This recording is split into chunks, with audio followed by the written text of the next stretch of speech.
2021 Dorchester County Conservation Commission. We'll begin with the Pledge of Allegiance and then move into the approval of minutes. I pledge allegiance to the flag of the United States of America and to the republic for which it stands, one nation, under God, indivisible, with liberty and justice for all.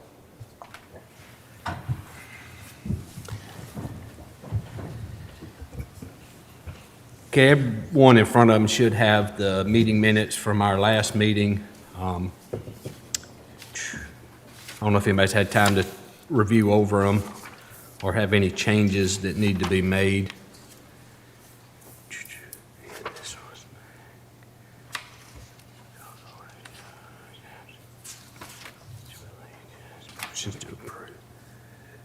I'll give everybody a second to look over that, and then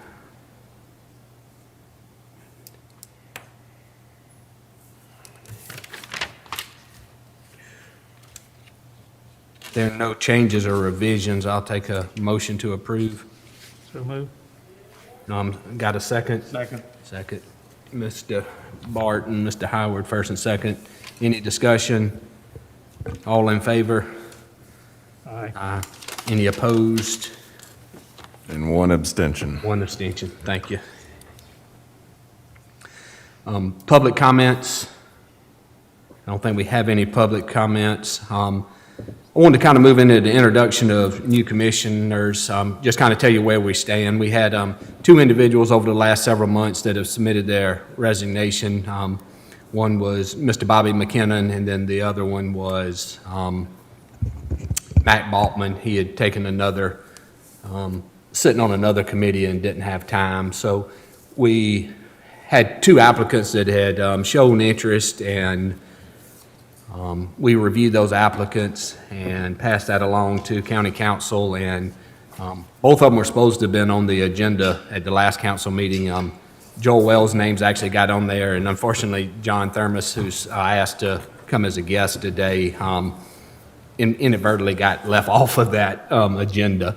So John's here today. I'd ask him to at least, I think most of you know John, asked him to at least come and sit in today to kind of meet everybody and kind of understand what we're doing, so whenever he does join us next month, he's hopefully a little more up to speed instead of it being his first meeting. So we have requested him, got you on the council agenda for Monday night. So at this point, hopefully it's just more of a formality, but we appreciate you driving up here today and at least sitting in with us. If you got any questions, feel free to ask us after, John.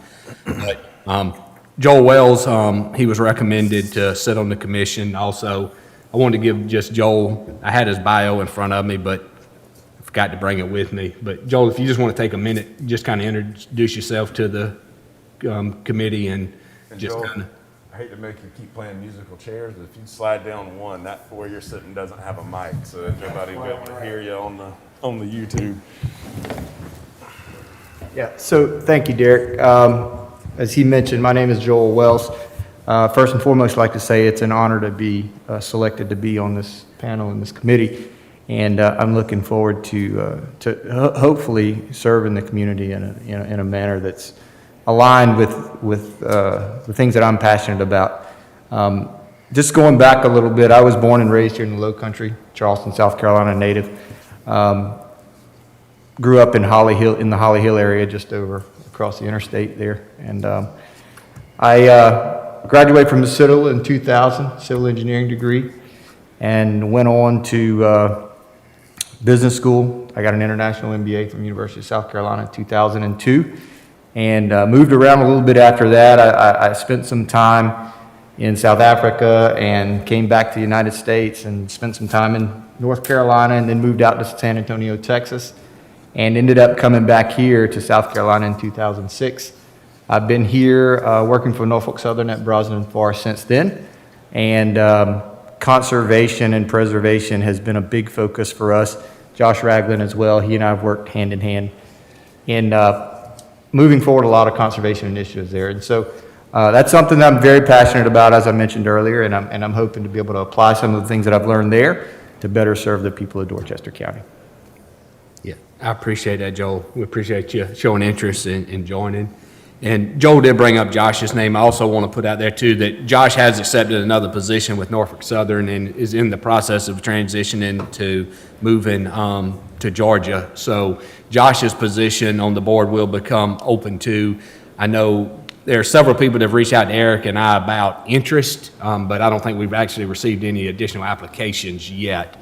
So if anyone knows of someone, just let me or Eric know and we can actually reach out to them. We have a few people in mind, but so hopefully by that time that rolls around, we'll have a new member on the commission once Josh permanently transitions to Georgia. Moving on to item 6, Cook's Crossroads update. Kiera, did you kind of want to give an update on that? Do you want me to kind of lead into that, or you kind of just want to talk about the whole? No, that's all right. I'll go ahead Yeah. and get into it. For those of you that may not know, this goes back to 2007 when the county created an overlay district which covers everything east of Highway 165, south of the Ashley River. And the overlay has extreme density restrictions for that area, very low density, very limited commercial uses right up at 165 and Highway 61. So that's been in place since 2007. And then about 3 or 4 years ago, the county we engaged some consultants to develop some design guidelines. So anticipating that there would be a level of commercial development at that intersection, we engaged some consultants from out of state, but local experience. And they created a very good set of design guidelines with architectural requirements as well as some site design requirements for that. And what that allowed us to do was open up some of the use restrictions since they'd have such heavy requirements related to the site. Since that time, a lot of the properties have been up for sale. There's been limited interest, but I think it's too early for those sites just given the area. But one use in particular, Parker's Kitchen, had been looking at one of the sites and approached the county. And so we were asked to develop some amendments to the ordinance that would allow a gas station. So we drafted up some regulations and took it to Planning Commission, several conditions that would apply. Namely, there would only be one gas station allowed, that they'd have to adhere to DHEC and some industry standard best practices for environmental regulations. And pumps would have to be behind the building, those kinds of things. It went to Planning Commission, and they moved it forward. They changed it a little bit, but moved it forward to council. It had first and second reading at council, but ultimately, there was a number of people that came out, spoke in opposition to it, and council, more specifically the Planning Development and Building Committee, when they held a public hearing, recommended denial of it. So council did deny it at third reading, so it has gone away. My understanding is, but I can't say for sure, that Parker's Kitchen, who was ultimately the driver behind this, has pulled out of their contract. I don't know for sure, I haven't verified that, but that's my understanding. And I haven't heard from them since then, which makes me think that that might be true.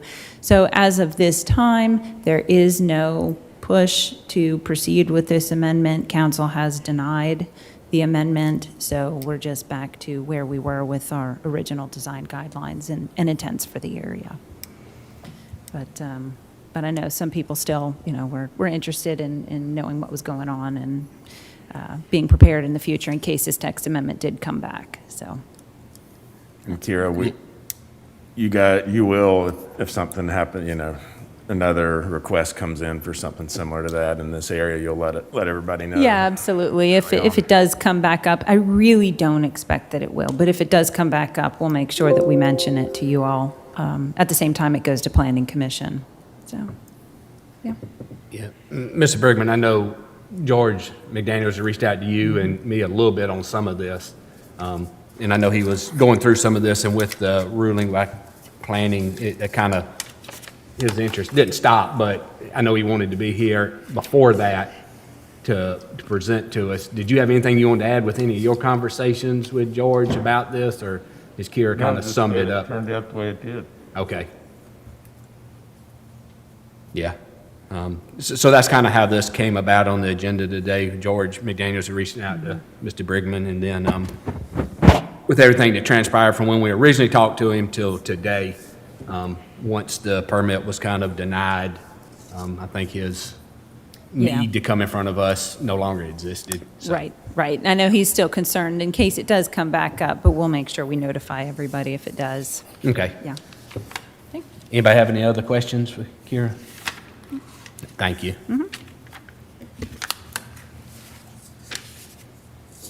Mr. Weathers, I know you had mentioned in one of your emails at the last meeting that we ended up counseling about just looking into preservation of rural cemeteries. Did you kind of want to elaborate a little bit on what your thoughts were and maybe what direction we Yeah, could look at for something like that? I do. This probably rural cemeteries it's more than that. It's probably not just rural cemeteries. There may be cemeteries that are in the town limits, but are not being cared for. And what I believe is that we need to take care of the cemeteries that people have been placed in.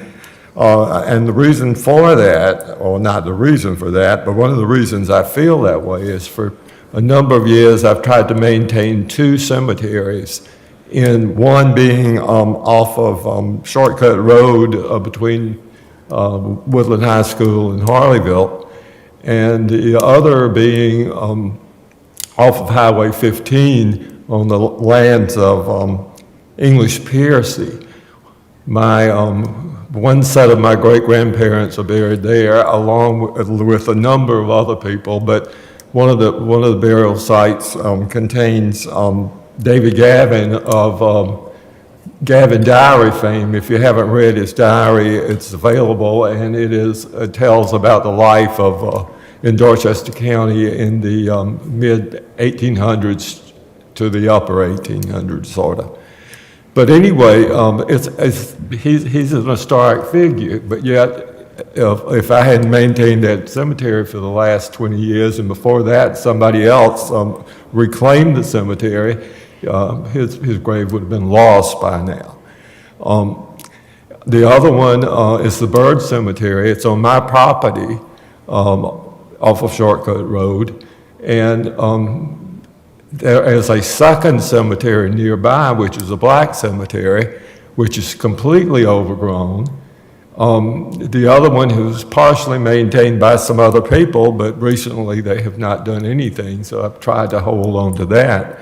But the question I guess we need to consider the questions are, does Dorchester County have any responsibility to reclaim and maintain cemeteries that are not currently maintained, be it in the rural area or in a town or city? And the second thing is, if the county has that responsibility, who within the county has the responsibility? Who should be, what organization, what group, what departments should be in charge of doing that? And the third thing I think we need to consider, if it indeed is it the Conservation Committee's responsibility? And if it is, then what should we do? And how should we handle it? What we should do to handle the situation? Should we make a recommendation to county council that they come up with a plan of action and actually follow through? I can think of a number of reasons why having a perpetual sort of setup, something that doesn't go away with time, would be the best thing.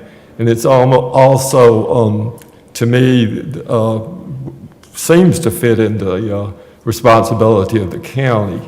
But I hope we will think about that for a month, and then we'll come back together and discuss the ideas.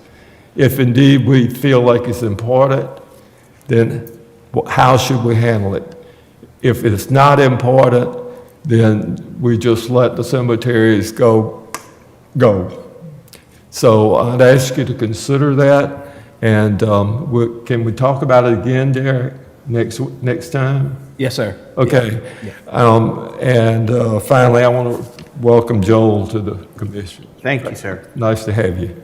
Okay, that's Yeah. it. So, Mr. West, some of these cemeteries, like, where's the ownership actually reside for these or some or all? Well, that depends, I think, on the ones that, I actually own two of them, the Black Cemetery, which is not maintained. The church nearby did maintain it for a long time, but the people got old and died out and they stopped. I own the Bird Cemetery property. English Pearcy owns the Harper Cemetery or the Buck Springs Cemetery. Everybody, that name is changed so often depending on which family was using it at the time. The Harper family is my great-grandparents. But the ownership could be at a church. However, I think most of those cemeteries are pretty well maintained. So I would guess that most of them are on private property. Perhaps a grant would be the appropriate thing, that people who take care of it and actually maintain the cemetery might get a county grant. I don't know, there are lots of ways to handle it, and I think we could work it out if we see it as our responsibility. Any other questions? Well, I guess one of the things that immediately comes up is how do you distinguish which ones, if you were to say that the county had responsibility, how do you distinguish between the ones that you've been describing, that are on your private property, and ones that are still active or are church? So if the county has responsibility to fund maintaining cemeteries, is that all cemeteries? No, I'm not Gotcha. talking about all, and I think that would be something that we could think about Okay. and work through. I would think that would be part of it, would be. Yeah, I agree with How that. that, I agree how with that that. separation occurs. You know, I think those that are like associated with churches that are right nearby, and the churches are already maintaining them. There are groups that maintain cemeteries, the boards are groups of people who have formed an organization that would maintain it, that are maintaining it. And they may have a perpetual kind of setup where they get new board members or organization members that come on as others, and so they're perpetual. But in many cases, in most cases, I think, at least those in the rural area, and probably some in the towns too, are not in a perpetual setup. In other words, when I go away, who? Is what the point I'm trying to make. I understand. When you mention like the groups that maintain them, do you have any information like what they do? Like, I imagine for the first time, it would be kind of a major undertaking to get it to a certain level. And then like, is it a yearly thing that they need to go back to? I mean, once you kind of get it in a certain state, how often does it need to be maintained? I can tell you how often I do what I do. I can't tell you what the other people do. But in the spring, either in, depending on how early spring comes, I start cutting the grass, cutting limbs, picking up just general cleanup of the cemetery. And then after that, once a month, I cut the grass. And it's not, these two cemeteries are not overly big, so it's not difficult. At least it used to not be difficult. It wasn't difficult. But, you know, that's basically it. It takes about 4 or 5 hours a month, I would guess, to maintain the cemetery. And I would guess the county has the equipment, actually, to do just what they need to do. They probably don't have the manpower, but could. You know, I can even see a referendum that, raising taxes slightly as an ongoing thing and letting the people decide if they want to do it, but pay the money to do it. But, you know, I think something needs to be done, and you know, I guess the older I get, the more concerned I have about it. Yeah, so I think what your request was to have everybody just put some thought into this between now and next month's meeting, and then put it back on to see if that's a project this commission would be interested in pursuing. You know, should we be the people, the organization who does it, or should we simply develop some sort of plan and give it to county council and let them handle it? They can either not do it or do it, depending on how they perceive the people's interests would be. So, yeah, I agree. Next month we can talk about it more if you let us do it. Any other comments or questions on that? Yes, sir. Yeah, I heard that there was a Waring cemetery on the property that had been their plantation at one time that had been looted, and whether there was anything done about that or how anything could happen. I'm curious about that. I couldn't hear you, I'm sorry. Oh, it was a Waring plantation. A cemetery on the Waring Cemetery, yeah. Plantation, are you familiar with that one? No, It's on Summers Corner.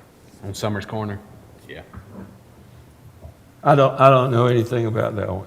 Yeah, there must be lots of these things around, but this one, I heard this one had been looted, but don't know whether there's any protection at all. That was property that had been West Vaco, I think, for a long time, wasn't it, Bart? Yes.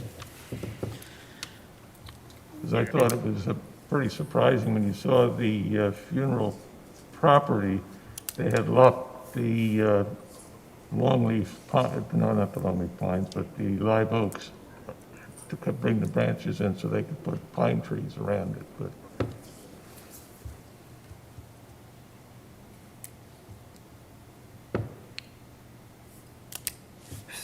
That's all the discussion on that. We'll bring it back next month. And moving on, I was going to get Eric to talk a little bit about Parks and Rec project updates and a few other council-related items. Thanks, Mr. Finney. Just a few very brief updates. Don't have photos of Davis Bailey Park, but that one's going to be the first one, the new round of parks that'll be finished up. We're planning a grand opening for June 5th out there. So we got landscaping going in the next few weeks, so that'll change dramatically. Not sure if anybody's been by that site yet, but it's starting to look pretty good. And then Ashley River Park is further along behind, but thought I'd share a few photos with you.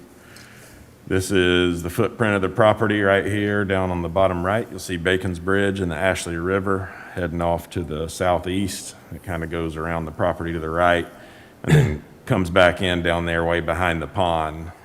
It's kind of the run of the river through there. And Mr. Bridgman's river access, you can see right down at the bottom of the screen there. We're getting ready to start earthwork out front in that whole area where you see the construction trailers. That stays outside of the park gate and remains a non-fee area for the river access, but that will all be reconfigured through there. As you drive in the main park road, over on the left, you'll see the outfitter building and park office, and we plan to have a climbing wall next to that, and the ropes course across the road to the right side. And then the next cleared area you see back in there is the main center of activity in the park. That's where our picnic shelters are, restrooms, playgrounds, splash pad, and then dog parks as well, and our largest main parking lot. And then just on behind that, to the far east of the property, you see the existing 6-acre fishing pond, and that has an event lawn next to it, a couple of different fishing piers, one completely traversing the eastern side of the pond, and then the pavilion, the events pavilion, would be on the left side of the pond as you see it right now. And of course, we've got natural surface and boardwalks already existing, natural surface trails and boardwalks running along the river that starts right up front here and goes all the way back behind the pond to where the pier is along the Ashley River.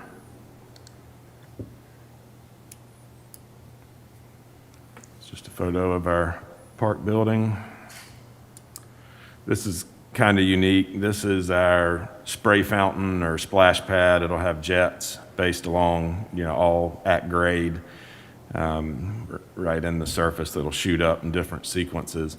But we designed it to be a map of the Ashley River watershed. So right where you're looking on the bottom right of the screen, that would be the downtown Charleston Peninsula. And then as you head upriver, you can kind of see where it makes the turn to the north, all the way up to Cypress Swamp.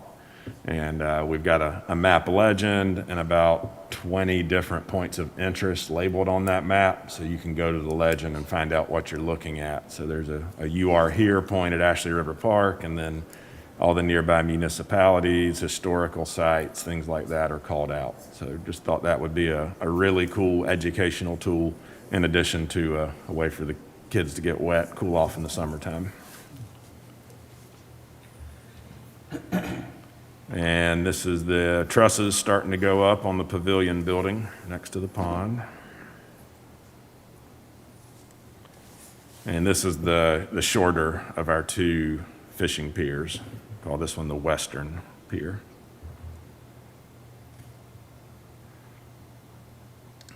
We also have started work with a consultant on initial planning stages for connecting Ashley River Park over to Rosebrook Park.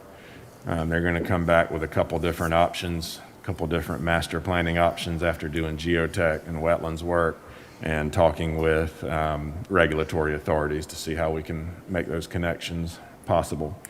That's going to be a pretty long project. There's quite a bit of engineering involved in that, so this is not something that we'll even get started on construction, most likely before the end of this year. Also wanted to mention the Swan Drive River Access Site, and I know I hate that Mac is not here, Dr. Boffman, because he usually asks me about when this is going to open up every meeting. But we are finishing up our master plan. Last night, the Rivers and Waterways Commission recommended approval of this plan to County Council. This is an access right near 17A, just off of Swan Drive. It'll open up the 5 miles of river above Bacon's Bridge for public access. And we've got about 25 parking spaces there, restroom building, some additional plantings to provide some screen between the homes that back up to the property. A gate out front, of course, and this will be locked up every night and maintained by our park staff at Ashley River Park and our Park Ranger Corps. And then the actual launch will just go down to a side channel there. We originally had developed a design and got it permitted several years ago. It had a boardwalk going all the way out to the main channel and then a concrete ramp similar to Bridgman access. It was kind of cost prohibitive, and we had concerns about scouring around that structure because when the water gets going through here, it's pretty high velocity. And it all kind of swirls around right there where it turns to the south 90 degrees.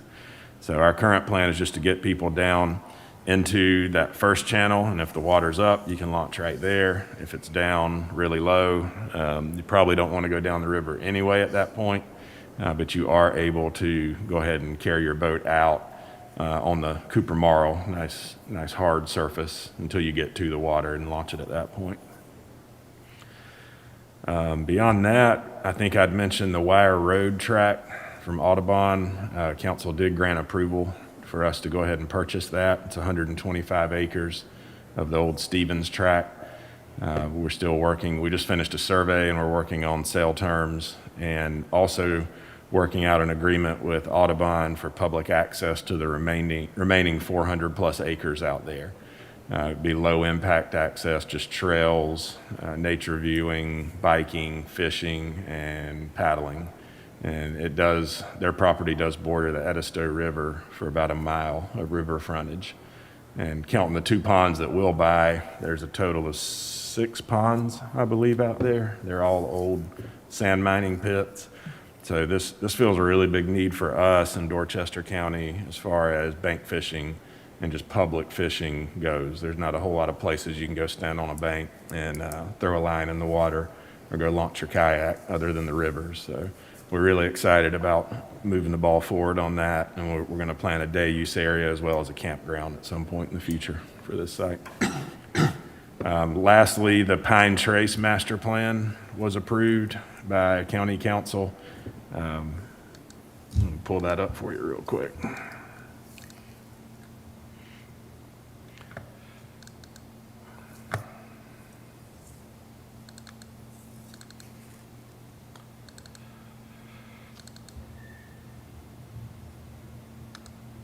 This is located just off of Miles Jamison Road, kind of surrounds Sires Elementary School. It's a 305-acre tract where it's got a beautiful tree canopy. We're talking 100-year-old plus beech trees out there and lots of wetlands. That's all the lighter shades that you see, lighter shades of green with the dots. This yellow area are some historic rice fields, and those are perpetually protected through restrictive covenants. So all those wetlands and uplands, as well as a minimum 50-foot buffer around all those wetlands. So we won't touch that as far as the park plan goes. We are permitted to put one boardwalk coming in to provide some interpretation at some point in the future, but that's not in the current plan. But what we are going to do is have trails all throughout the site. Again, even our parking is going to be, we're going to try and make it similar to Badler Forest, where we leave as many trees as possible and fit parking spaces in between those trees. We're going to have 2 dog parks, one for large dog parks, one for small, and then a second parking lot over by this existing pond that'll have a fishing pier and an ADA canoe and kayak launch. Other than that, we've got a disc golf course that'll go in this area, a group youth camping area up here for scouts and youth groups, weekends only, primitive camping. And then lastly, a bike skills course or a bike playground. So little hills and bank turns and things like that on a trail that weaves in and out of the forest through that part of the park. This is a paved multi-use path that crosses the property all the way over to Beverly Drive, which connects to the bridges of Somerville neighborhood. And then it terminates down here at the Eagle Chandler Army Corps of Engineers flood control project. And this is a future multi-use path. We're actually starting on the other end and working our way up with construction of this path. But this will be similar to the Sawmill Branch Trail and eventually connected to it. And those are my short and sweet park and rec updates. Happy to answer any questions you might have. We've added an employee, Taylor Varner. She's been a huge help to me, and we're getting busy. Yes, sir. Have you been trying to buy the Limehouse property? Yeah, $8 million of the $38 million that the voters approved in 2019 for park and rec projects has kind of been designated in our CIP as land acquisition for future parkland. We actually have an agreement. We haven't closed or anything. We're in the due diligence phase to purchase the Somerville CPW property right across from Ashley River Park. So that's the one that sits up on the hill, has a elevated storage tank and some active wells and water operations going on, pump stations and things like that. And that's actually intended to be a library site as well as a future park surrounding it. And hopefully that's the toehold that we need to start going upriver with a trail and acquiring additional property upriver. And those would all be Limehouse descendants beyond the CPW property. I heard that the town was going to try to get the property there, and that they had property that would be contiguous across the road, which I guess is Dorchester Road. Do you know anything about that, Karen? There was annexation requests, so they were looking to annex the HOA piece that belongs to the Ashley neighborhood, and then there's 2 Limehouse properties, Somerville Brothers and Georgia's properties. They were looking to annex those, but I don't know the status of whether they were been able to or not. But it was only those 2 Limehouse tracts, none of the rest. Okay, that's good, because they had kind of strange ideas about buffers and things like that too, so apparently, okay, thank you. Thank you, Mr. Davis. Moving to the general planning, I was thinking as Ms. Davis was giving the update, about a year and a half ago, we probably approved kind of our conservation plan that had several, I think about 6 initiatives in that. And back 2 to 3 years ago, it seemed like a good many things just kind of came in front of us. I think one thing was reason is we did have some funding available back then that when he mentioned the Wire Road track with the Audubon, I mean, that was one of them that came in front of us. And it seems like kind of since then, with last year kind of being an anomaly just based on the COVID status we were in, I'm wondering if next month we are to kind of pull that plan up, look at those initiatives, and maybe try to decide on maybe a few things that this commission kind of wants to look at accomplishing for this year. It just seems, I know we've had to cancel or ended up canceling the first 2 meetings this year just because maybe of lack of number of agenda items, but I think we kind of want to decide, do we kind of want to be just a reactive group or more of a proactive commission, and maybe looking at putting a few things down we can actually work toward and put timeframes on. So just kind of wanted to put that out. Is that something maybe next month to pull that plan up, go through it, and maybe try to identify a few things that this group can work on next year, or kind of sit back and just wait for things to come in front of us? Any thought on that? Or, and Eric, did you want to touch too? I know you had said the funding again this year that it was looking like we wouldn't receive any funding. Can you just kind of touch on that, or how we would work things if we needed funding or had projects? What would be the kind of the chain we would go through? So, council right now, I believe they have a budget, their first budget workshop next week, I believe. So we, all departments have already submitted their budgets and had meetings. And at least the budget I know we are preparing is for no tax increase whatsoever, which means nobody's getting new positions except for Parks and Rec, because we're opening new parks and we're getting about half the positions we've requested. So in short, money's tight right now. I don't think, recurring funding for the Conservation Commission would be successful if we tried to push that into the budget right now. But if an opportunity became available, you might be able to use some of the Parks and Rec acquisition money, but it would be for actual acquisition of land that would need to have some public recreation component to it. Beyond that, you can always send requests to council if there's an opportunity and just ask them to fund it and see, where they might be able to find savings or something. But I think that's a pretty accurate picture of where we stand as far as I understand it at this point. Hasn't gone to county council yet. That'll happen next week.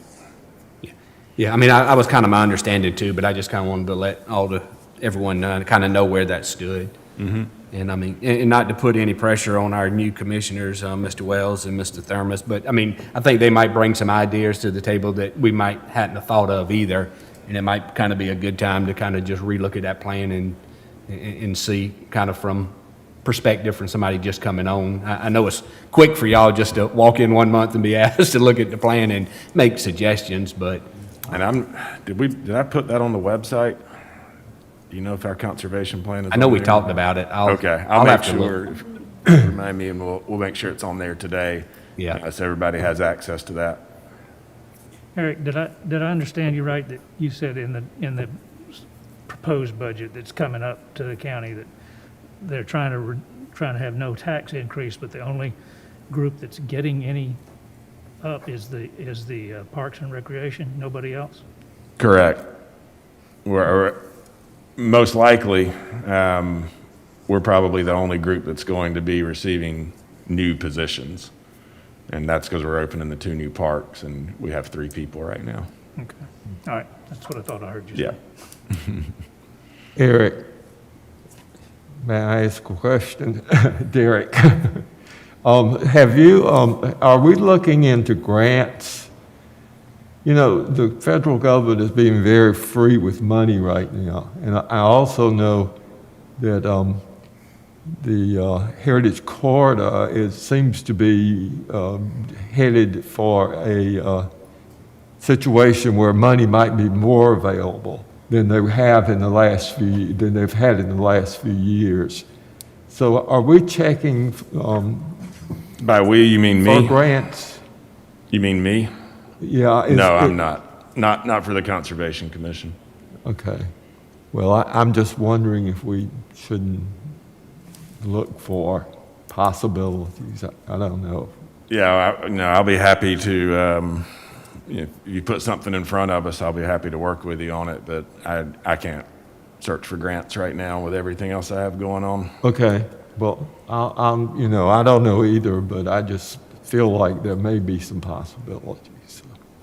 And we have worked with the Heritage Corridor before, so we got a good relationship Well, with them if I they can do have keep you money posted available. for a little while longer on that, so I'll do that. Okay. Yeah. Well, speaking of grants, I mean, I know grants are kind of both sides of the coin sometimes. They're beneficial, but they're also, you got to have the resources in order to apply for them, implement them, manage them, and everything else.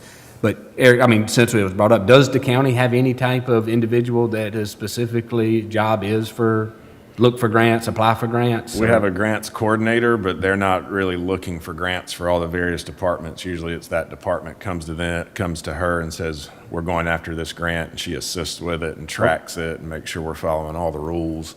But she's she's helping with grants for the sheriff's office, EMS, Parks and Recreation, whoever's bringing those requests. So she's not the one actually going out and searching for grants.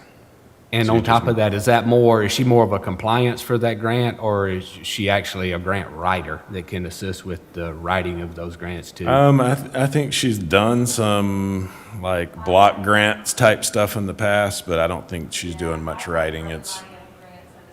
Yeah. Okay. I'd say she's more of a financial person, just overseeing the whole process and compliance. Yeah, I mean, that's just good to know. I mean, don't get me wrong, if we find some grants that we feel like are worth going after, we can throw some staff at it to make it happen. I just don't know of anything that's out there and available other than the State Conservation Bank. Typically, you got to bring some pretty big matching funds to the table for that grant. But I would also say, wouldn't it be beneficial if there were grants that the commission helps write that grant instead of just, That'd be very helpful for Yeah. us. yeah.